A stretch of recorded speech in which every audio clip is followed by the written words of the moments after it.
Hello students, आज हम अपने बीएससी थर्ड इनऑर्गेनिक केमिस्ट्री के चैप्टर नंबर 3 को स्टार्ट करेंगे, जिसका नाम है magnetic properties of transition metals. So let's get started. First of all, why transition metal show magnetic properties. Transition metal magnetic properties क्यों शो करते हैं? मैग्नेटिक प्रॉपर्टीज क्यों शो करते हैं? Due to presence of unpaired electron. जो भी transition metals होती हैं उनमें क्या होते हैं? अनपेयर्ड इलेक्ट्रॉन होते हैं, और उन्हीं अनपेयर्ड इलेक्ट्रॉन की वजह से मैग्नेटिक प्रॉपर्टीज शो करते हैं ट्रांजिशन मेटल्स।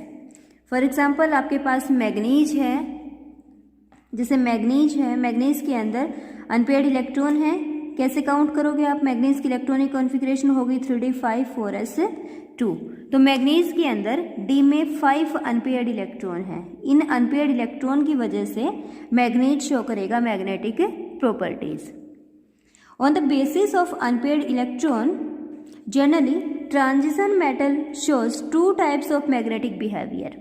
अब कितने अनपेयर्ड इलेक्ट्रॉन हैं, या फिर अनपेयर्ड इलेक्ट्रॉन हैं भी या नहीं, ठीक है, इसके बेस पे हम ट्रांजिशन मेटल्स को 2 टाइप्स में डिवाइड करते हैं। First is diamagnetic substance and second is paramagnetic substance. देखो, डायमैग्नेटिक सब्सटेंस क्या होंगे? डायमैग्नेटिक सब्सटेंस क्या होंगे? अगर आप डायमैग्नेटिक सब्सटेंस को इलेक्ट्रिक फील्ड के अंदर रख देते हो, किस में रखते हो? इलेक्ट्रिक फील्ड में। तो इलेक्ट्रिक फील्ड में रखने के बाद यहाँ पर इसमें क्या होता है? रिपल्शन। अगर डायमैग्नेटिक सब्सटेंस को आपने इलेक्ट्रिक फील्ड में रखा और इलेक्ट्रिक फील्ड में रखने के बाद रिपल्शन हुआ है, तो हम बोलेंगे कि वो सब्सटेंस कैसा है? डायमैग्नेटिक। जनरली हम डायमैग्नेटिक सब्सटेंस को कैसे पहचानते हैं? पहचानने का तरीका क्या होगा कि डायमैग्नेटिक सब्सटेंस के अंदर इलेक्ट्रॉन हमेशा पेयर्ड होते हैं। ओके, तो हमें क्या समझ में आया कि diamagnetic substance are those substance which are repelled when placed in electric field and have paired electron. Okay, अब ये देखिए, कोई भी आप एलिमेंट उठाकर देख लीजिए, उसकी जो इनर कोर होती है, इनर कोर में हमेशा पेयर्ड इलेक्ट्रॉन होते हैं। तो हम क्या बोल सकते हैं कि every substance, each and every substance have some diamagnetic character. Second one is paramagnetic substance. अब डायमैग्नेटिक सब्सटेंस को आपने इलेक्ट्रिक फील्ड में रखा था, तो इनका हुआ था रिपल्शन। तो पैरामैग्नेटिक क्या करेंगे, कैसा शो करेंगे बिहेवियर? अट्रैक्शन वाला। अगर आपने इनको इलेक्ट्रिक फील्ड में रखा है तो ये अट्रैक्ट होंगे इलेक्ट्रिक फील्ड में। So paramagnetic substance are generally those substance which are attracted in electric field and have unpaired electron.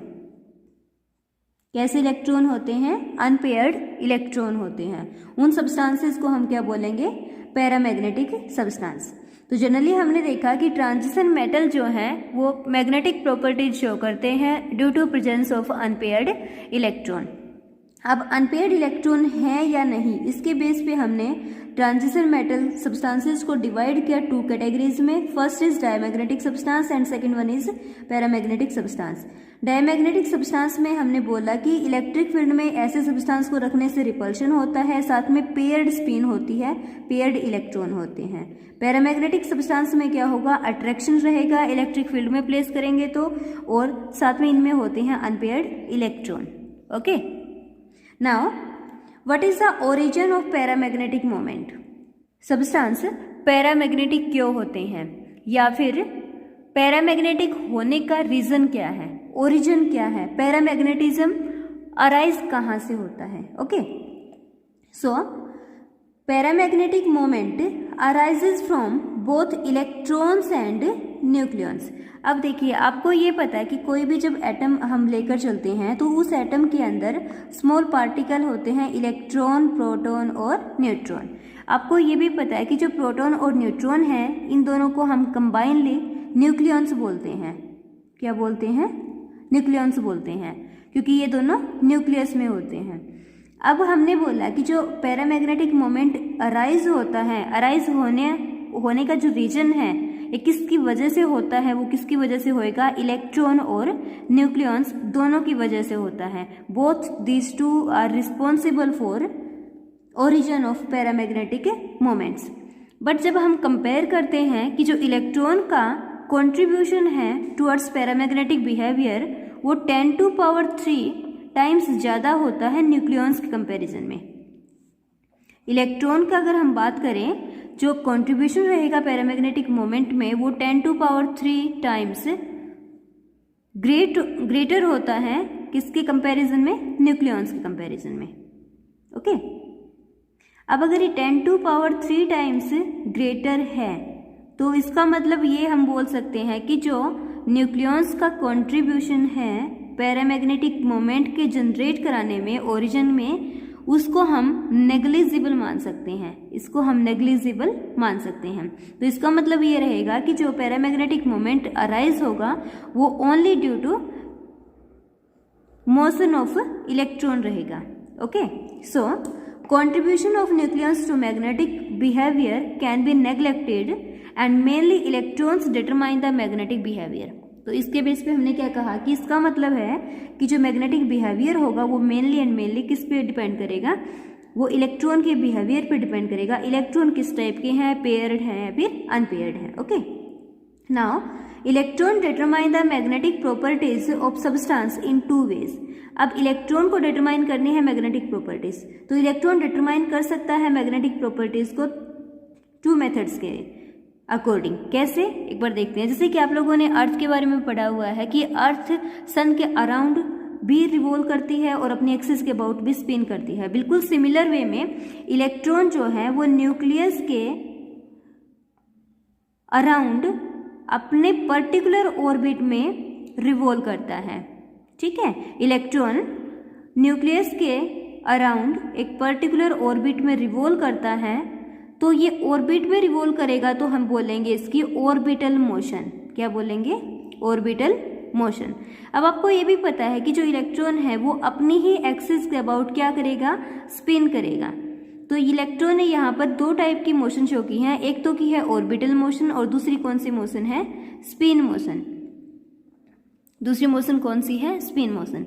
तो ऑर्बिटल मोशन की वजह से जो मोमेंट आएगा उसको हम बोल देंगे ऑर्बिटल मैग्नेटिक मोमेंट, और इलेक्ट्रॉन की स्पिन मोशन से जो मोमेंट जनरेट होगा उसको हम क्या बोलेंगे, spin magnetic moment. Okay, so each electron can be treated as a small sphere of negative charge spinning on its axis. The spinning of charge produce magnetic moment। हमने क्या मान लिया कि इलेक्ट्रॉन को हम अगर एक नेगेटिव चार्ज का स्फीयर मानकर चले, अब अपनी ही एक्सिस के अबाउट इलेक्ट्रॉन स्पिन करेगा, जब चार्ज स्पिन करेगा तो वो मैग्नेटिक मोमेंट को जनरेट करेगा, प्रोड्यूस करेगा।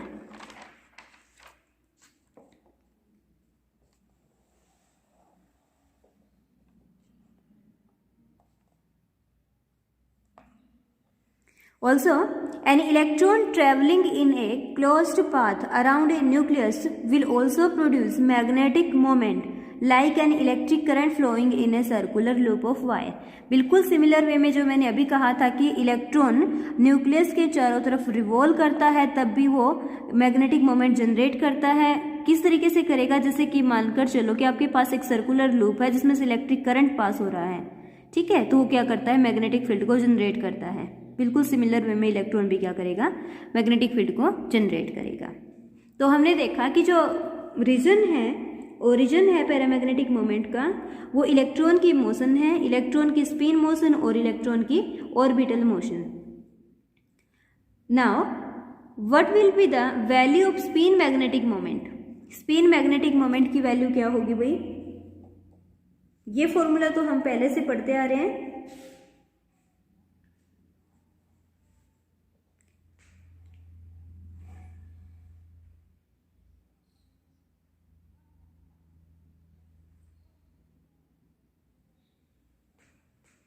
Now what is spin magnetic moment. Spin magnetic moment क्या होगा, हम बोलेंगे कि जब इलेक्ट्रॉन स्पिन करता है तब जो मोमेंट जनरेट होता है उसको हम बोलेंगे spin magnetic moment. So, spin magnetic moment is a magnetic moment generated by spinning of electron. Electron की स्पिनिंग की वजह से जो मैग्नेटिक मोमेंट जनरेट होता है, प्रोड्यूस होता है, उसको हम बोलेंगे स्पिन मैग्नेटिक मोमेंट। और ऑर्बिटल मैग्नेटिक मोमेंट क्या होगा? Due to orbital motion of electron. अब अगर इलेक्ट्रॉन ऑर्बिटल मोशन करेगा तब जो मैग्नेटिक मोमेंट जनरेट होगा उसको हम बोलेंगे orbital magnetic moment. Okay, and the value of this magnetic moment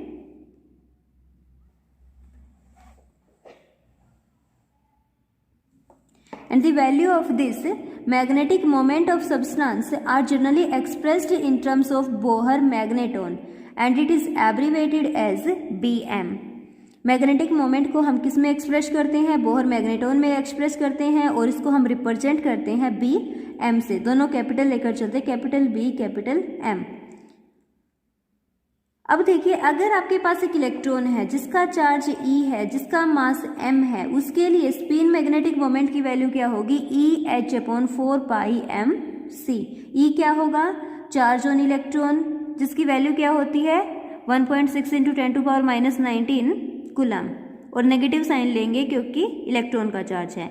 H क्या है? प्लैंक्स कांस्टेंट, इसकी वैल्यू क्या होगी? 6.6 × 10⁻34 joule second.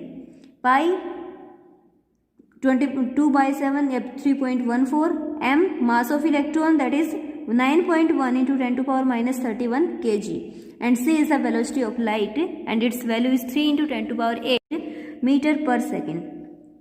Now the formula of magnetic spin moment is mu s equals to g into s √s into s+1। s क्या है?